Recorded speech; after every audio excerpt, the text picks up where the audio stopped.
Vegetative propagation is a form of asexual reproduction in plants by which new plants are formed from the vegetative part of the plant, like the stem, root, leaf, etc.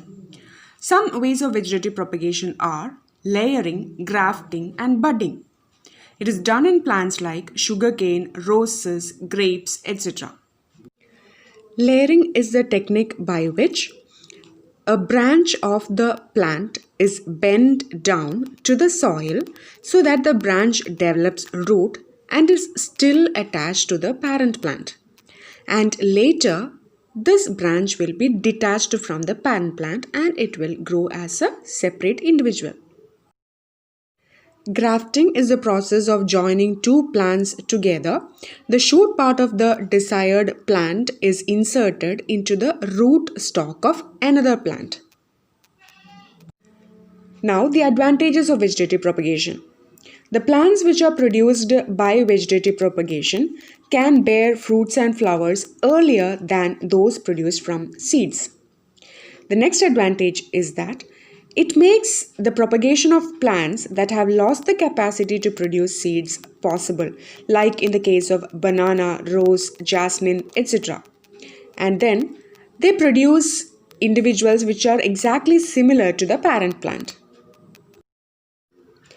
Tissue culture is the technique in which new plants are produced from tissues or cells from the growing tip of a plant.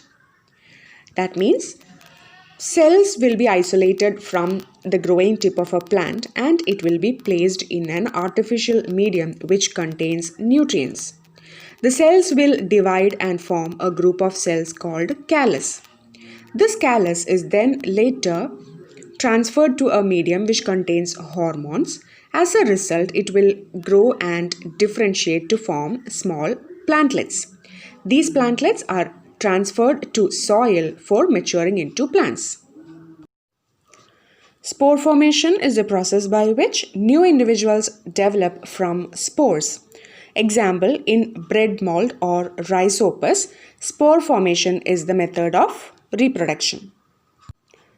Bread mold has tiny blob on a stick structure. Blob is a round structure that you see at the end of that stick-like structure, and that blob is called sporangium, and inside the sporangium there are many spores. A large number of spores are present in one sporangium and the spores will be released into the air. These spores have a protective coat which protects the spores from unfavorable conditions.